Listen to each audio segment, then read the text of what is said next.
श्री शिवाय नमस्तोभ्यम हर हर महादेव। मेरठ उत्तर प्रदेश में गुरुजी पंडित प्रदीप जी मिश्रा के द्वारा श्री महापुराण कथा शुरू हो गई है। यह 7 दिवसीय कथा है जो कि 15 दिसंबर से 21 दिसंबर तक गुरुजी के यूट्यूब चैनल या तो फेसबुक पेज पे आप दोपहर के 1 बजे से लेकर शाम के 4 बजे तक देख सकते हैं। आज तीसरे दिन की कथा में गुरुजी ने सोमवार को करने वाला उपाय और अक्षत यानी कि अक्षत जो होता है शिवलिंग पे कहाँ चढ़ाने से कौन सा लाभ मिलेगा, जैसे कि अगर शादी नहीं हो रही है, संतान प्राप्ति में दिक्कत है, सुख के लिए, समृद्धि के लिए बिल्कुल ही नया उपाय बताया जो कि आपको वीडियो के अंतिम में आप समझेंगे कि उपाय को किस प्रकार से करना है। तो वीडियो को लास्ट तक जरूर देखिए। आज 17 दिसंबर यानी कि तीसरे दिन की शिव महापुराण कथा में गुरुजी ने लगभग में 15 उपाय और उपयोगी जानकारी दी है।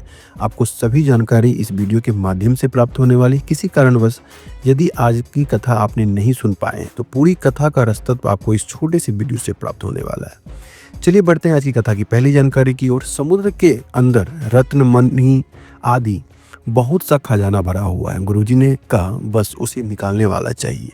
समुद्र को देखने से, किनारे में घूमने से, नौका से घूमने से, नहाने से वहाँ खजाना प्राप्त नहीं होगा। उसके लिए आपको समुद्र में डुबकी लगानी होती है, उसके तल तक पहुंचना होता है। रत्न मोती मणि जरूर मिलेगा यदि आप उसके तल तक पहुंचते हैं। उसी तरह श्री शिव महापुराण की कथा कहती है अगर आप कथा को केवल ऊपर ऊपर से सुन रहे हैं या घूमते फिरते सुन रहे हैं तो आपको शंकर नहीं मिल सकता। शंकर को प्राप्त करने के लिए शिव महापुराण की कथा के अंदर जाना पड़ेगा, थोड़ा बैठकर समय देकर उसको समझना होगा। बढ़ते हैं आज की कथा की दूसरी जानकारी की ओर। गुरुजी का कहना है कि कथा उसकी होती है जो इस संसार में नहीं होता। शिव महापुराण की कथा न कथा है न कहानी है, यह तो शंकर का रूप है। शंकर तो कंकर कंकर में समाये हुए हैं, वह कहीं नहीं जाते हैं, वह अमर हैं। बस आपको जितने दिल से, जितने भाव से शंकर को पुकारेंगे वह आएंगे जरूर। समुद्र के किनारे कभी आबादी नहीं होती, शंकर पर जल चढ़ाने वाले की कभी बर्बादी नहीं होती है। चलिए बढ़ते हैं आज की कथा की तीसरी जानकारी की ओर। श्री शिव महापुराण की कथा कहती है हीरो को परखने वाला बहुत मिलेंगे, हीरो को जानने वाले बहुत मिलेंगे, पर पीड़ा को जानने वाला कोई नहीं मिलेगा। श्री शिव महापुराण कथा कहती है सुख के आंसू ठंडे होते हैं पर दुख के आंसू गर्म होते हैं, क्योंकि उसमें भी पीड़ा होती है। इसीलिए शिव महापुराण की कथा कहती है अगर आप हीरे को समझो न समझो पर पीड़ा को जरूर समझो। आपके नज़दीक में अगर कोई पीड़ा में है तो उसकी मदद जरूर करनी चाहिए। चलिए बढ़ते हैं कथा की चौथी जानकारी की ओर। और शंकर भगवान के मंदिर में जाकर जल चढ़ाओगे तो काफ़ी अच्छी बात है। गुरुजी ने कहा पर अगर शंकर भगवान के मंदिर नहीं जा सकते हैं तो अपने घर पर शिवलिंग के ऊपर जल जरूर चढ़ाएं। अगर वह भी नहीं कर सकते हैं तो कोशिश कीजिए कि बेलपत्र के वृक्ष के नीचे, बेलपत्र के पेड़ के नीचे जल जरूर अर्पित करें। आप इन सब में से कुछ भी एक भी कर रहे हैं तो भोलेनाथ की कृपा आपके ऊपर जरूर बनी रहेगी। बढ़ते हैं आज की कथा की पांचवी जानकारी की ओर। शंकर भगवान आपके हाथ का लोटा देखकर, आपके हाथ का पानी देखकर, तुम्हारा स्वरूप देखकर समझ जाते हैं कि तुम्हें किस चीज की जरूरत है। बढ़ते हैं आज की कथा के छठवीं जानकारी की ओर।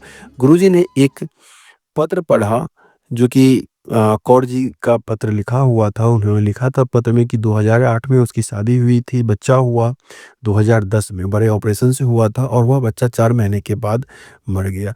दूसरा बच्चा 2012 में हुआ, वो भी बड़े ऑपरेशन से हुआ। डिलीवरी के 2 घंटे के बाद वो बच्चा का भी देहांत हो गया। 2015 में तीसरा बच्चा हुआ और वह भी डिलीवरी के बाद मर गया। 3 बड़े ऑपरेशन हो चुके थे, डॉक्टर ने मना कर दी क्योंकि 3 बच्चों का बड़े ऑपरेशन से हुआ था। तीनों के फेफड़ा में पानी भर गया था, पर भोलेनाथ पर विश्वास रखते हुए आपकी कथा सुनी, कथा सुनना शुरू किया, जल चढ़ाना शुरू किया, साथ में पशुपतिनाथ व्रत भी किया, मंदिर की साफ सफाई करना शुरू किया। बाबा की कृपा से गर्भ ठहर गया और मैंने वहीं पे कथा पंडाल में बैठ के गर्भवती अवस्था में कथा सुनी और 16 साल बाद सोमवार के दिन हमारे घर में बेटा पैदा हुआ, जिसके कि जन्म के समय में डॉक्टर ने कहा था कि बच्चा बीमार है पर बच्चा पूरी तरीके से ठीक हो गया और शिव ने दिया है, इसीलिए इसका नाम हमने शिवाय रखा है। उसी का आभार व्यक्त करने के लिए आई हुई है। बढ़ते हैं आज की कथा की 7वीं जानकारी की ओर। गुरुजी ने कहा नायक और नालायक, इनमें बहुत बड़ा एक अंतर होता है। नायक हमेशा दुश्मनों से लड़ता है और जो नालायक होता है वह हमेशा अपने से लड़ता है। जो सनातन धर्म में जन्म लेते हैं, लेने के बाद सनातनी का विरोध करें वो नालायक है। बढ़ते हैं आज की कथा की 8वीं जानकारी की ओर। गुरुजी ने कहा, आज सभी से कहना चाहेंगे, माँ जैसा प्यार और पिता जैसा लाड दुनिया में कोई नहीं दे सकता है। बढ़ते हैं आज की कथा की 9वीं जानकारी की ओर। काशी की कथा में किसी ने एक प्रश्न पूछा था कि भगवान भारत में ही क्यों प्रकट हुए, कहीं दूसरे देश में क्यों नहीं हुए। इस पर गुरुजी ने कहा कि विदेश के लोग दिमाग से प्रेम करते हैं और भारत के लोग दिल से प्यार करते हैं। बढ़ते हैं आज की कथा की 10वीं जानकारी की ओर। पूनम बंसल जी पत्र लेके आए थे कि मेरे 2 जुड़वा बेटा है और 1 बेटी है। दोनों बेटा करवा चौथ के में जल गए थे उसके दिन और छाले पड़ गए थे। इतनी खराब स्थिति हो गई थी कि 1 क्या साल तक स्कूल नहीं गए। डॉक्टर को दिखाया, घाव भर गए पर निशान नहीं गया। आपकी कथा सुनना शुरू किया, भोलेनाथ के मंदिर में जल चढ़ाना शुरू किया, घर पर लाकर बच्चों को जल आचमन कराती थी और आपके द्वारा बताया गया 21 आम के पत्ते वाला उपाय किया, जो कि आग से जले व्यक्ति के लिए किया जाता है। वो मैंने किया और बाबा की कृपा से 80% चमड़ी अपने कलर में आ गई है। उसी का आभार व्यक्त करने के लिए आई थी। बढ़ते हैं आज की कथा की 11वीं जानकारी की ओर। सरला देवी जी पत्र लेके आई थी। 2022 से कथा सुन रही हूँ। मैनपुर की कथा के पंडाल में सुनी थी। मैं गरीब घर से हूँ।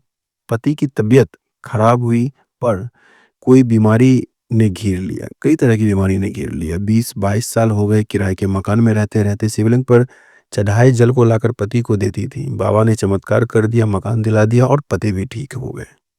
बढ़ते हैं आज की कथा की 12वीं जानकारी की ओर। पूनम शर्मा जी पत्र लेके आई थी, लिखती हैं, मेरे बेटे का शरीर में अचानक सूजन आ गया। डॉक्टर के पास लेके गई तो डॉक्टर ने थायराइड बताया और डॉक्टर ने बताए अनुसार इलाज करवाना शुरू किया, पर बेटे को आराम नहीं लगा। फिर से जांच हुई तो डॉक्टर ने हमारे बच्चे को दोनों किडनी खराब बता दी। इसके बाद हमने इलाज कराना शुरू किया। शिवलिंग पर जल चढ़ाकर वह बेलपत्र बेटे को आचमन करा देते थे। इसके बाद हापुड़ की शिव महापुराण कथा पंडाल बैठ के सुनी और उसी दिन से आज की बात है, बच्चे की तबीयत पूरी तरीके से ठीक हो गई है। उसी का आभार व्यक्त करने के लिए आई थी। बढ़ते हैं इसकी कथा की 13वीं जानकारी की ओर। गुरुजी ने कहा, जो दीपक की बाती का निर्माण निर्माण करता है, अर्थात तो रुई से बाती बनाता है, उस दीपक को भगवान के सामने लगाते ही 1000 अश्वमेध यज्ञ के फल प्राप्त होता है। बढ़ते हैं आज की कथा की 14वीं जानकारी की ओर। बरखा जी पत्र लेके आई थी, मेरे बेटे का 10 साल का है जिसकी तबीयत खराब हो गई। डॉक्टर के पास गई, जांच हुआ तो पता चला कि ब्लड नहीं बन रहा है। समझ में नहीं आ रहा था कि क्या हुआ, कैसे हुआ। फिर बड़े हॉस्पिटल में जांच हुई तो पता चला कि ब्लड कैंसर हो गया है। हमने हॉस्पिटल में इलाज कराना शुरू किया। सिर पर जल चढ़ाकर उसका आचमन बेटे को कराना शुरू किया और फिर बेटे की जांच कराई तो पता चला कैंसर नहीं निकला। उसी का आभार व्यक्त करने के लिए कथा पंडाल में आई। चलिए बढ़ते हैं कथा की 15वीं जानकारी की ओर और गुरुजी का बताया हुआ बिल्कुल नया उपाय आपको हम बताते हैं जो कि सोमवार के दिन करना चाहिए। देखिए, गुरुजी ने बताया कि सोमवार का एक नियम बताया है। यह नियम आपको महीने में किसी भी सोमवार के दिन करना है। पूरे महीने में 4 से 5 सोमवार आता है, आप किसी भी सोमवार को कर सकते हैं। समय नहीं मिल रहा 6 महीने में, पूरे सोमवार में 6 महीने के सोमवार में कर लीजिए, या पूरे साल में आप किसी भी एक सोमवार को यह उपाय कर सकते हैं। उपाय किस प्रकार से करना है ध्यान में जानिए, ध्यान से समझिएगा। देखिए, आपको नियम बना लेना है। पहला नियम यह है कि शिवलिंग पर सुबह के समय आपको जल चढ़ाना है। दूसरा नियम यह है कि दोपहर के समय में आपको क्या करना है, बेलपत्र वृक्ष के नीचे जाना है और 1 आखा चावल का दाना, यानी कि साबुत चावल का दाना आपको बेलपत्र वृक्ष के नीचे रख देना है। और साथ साथ में आपको क्या करना है, या तो 11, 21 या तो 108 या 151, यानी जितनी आपकी इच्छा हो, बेलपत्र वृक्ष की परिक्रमा कर लीजिए मंत्र जाप करते हुए, श्री शिवाय नमस्तोभ्यम ओम नमः शिवाय का जाप करते हुए। और उसके साथ साथ शाम के समय में आपको क्या करना है, बेलपत्री वृक्ष के नीचे एक दीपक यानी घी का दीपक लगाना है और भोलेनाथ के मंदिर के चौखट के पास एक आपको दीपक लगाना है। याद रखिएगा कि बेलपत्री वृक्ष के नीचे जो आप घी का दीपक लगाएंगे उसमें लंबी बाती, और भोलेनाथ के मंदिर के चौखट में जो दीपक लगाएंगे घी का, उसमें गोल बाती का प्रयोग करना है।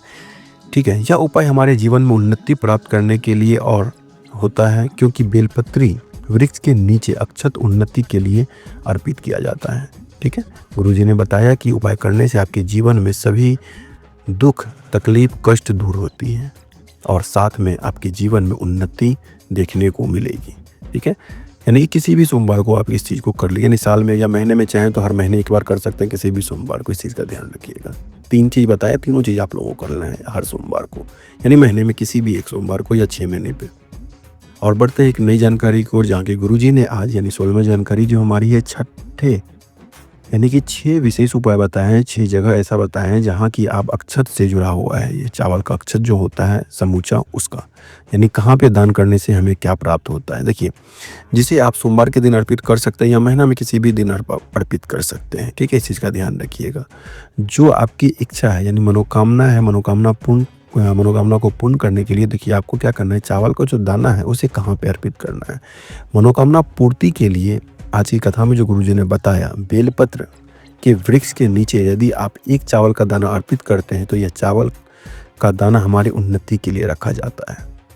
यदि संतान प्राप्ति के लिए चावल का दाना अर्पित करना चाहते हैं तो शिवलिंग में ऐसी कौन सी स्थान है जहाँ की आप चावल का दाना अर्पित कर सकते हैं जिससे कि संतान की प्राप्ति होती है। गुरुजी ने बताया कि शिवलिंग में जो आपने अशोक सुंदरी माता का स्थान देखा, जलाधारी के बीच में जो मोटी वाली लाइन होती है जो कि आप मेरे वीडियो में भी देख रहे हैं, वहाँ पर आपको एक चावल का दाना अर्पित करना होता है जिससे कि आपको संतान की प्राप्ति हो सकती है।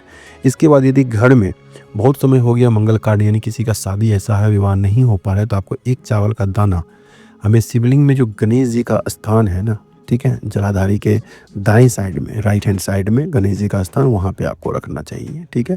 और रोग मुक्ति के लिए जो है शिवलिंग के पास जो आप कार्तिक जी का स्थान देखते हैं जलाधारी की साइड में, लेफ्ट साइड में, वहाँ पे आपको एक चावल का दाना रखना चाहिए। उसके बाद देखिए बच्चों की सुख समृद्धि देखने को मिलती है अगर आप एक चावल का दाना जो है माता पार्वती के हस्त कमल पे जो रखते हैं तो उससे, ठीक है। और देखिए रोग मुक्ति के लिए अक्षत को शिवलिंग के ऊपर अर्पित किया जाता है। उसी तरीके से जो कार्तिक भगवान का स्थान है जलाधारी में, जो लेफ्ट साइड में कार्तिक जी का स्थान है, वहाँ पर चावल का दाना अर्पित करने से बच्चों की सुख समृद्धि देखने को मिलती है। और माता पार्वती के हस्त कमल पे जो नारी चावल रखता है, दान अर्पित करता है, उसे अखंड सौभाग्य की प्राप्ति होती है। तो आशा करता हूँ कि आज की जो वीडियो है उसकी पूरी की पूरी जानकारी हमने आपको इस छोटे से वीडियो में समझाने की कोशिश की है। आज की कथा आपको कैसी लगी कमेंट करके ज़रूर बताइएगा। मन में अगर कोई भी सवाल, कोई भी क्वेश्चन, कोई भी डाउट हो तो प्लीज़ कमेंट करके हमसे आप पूछ सकते हैं। वीडियो थोड़ी सी भी उपयोगी लगी हो तो कमेंट में हर हर महादेव जरूर लिखिएगा और इस वीडियो को लाइक और शेयर जरूर कीजिएगा। मिलते हैं और भी इस तरह की जानकारी के साथ, तब तक के लिए श्री शिवाय नमस्तुभ्यम, हर हर महादेव।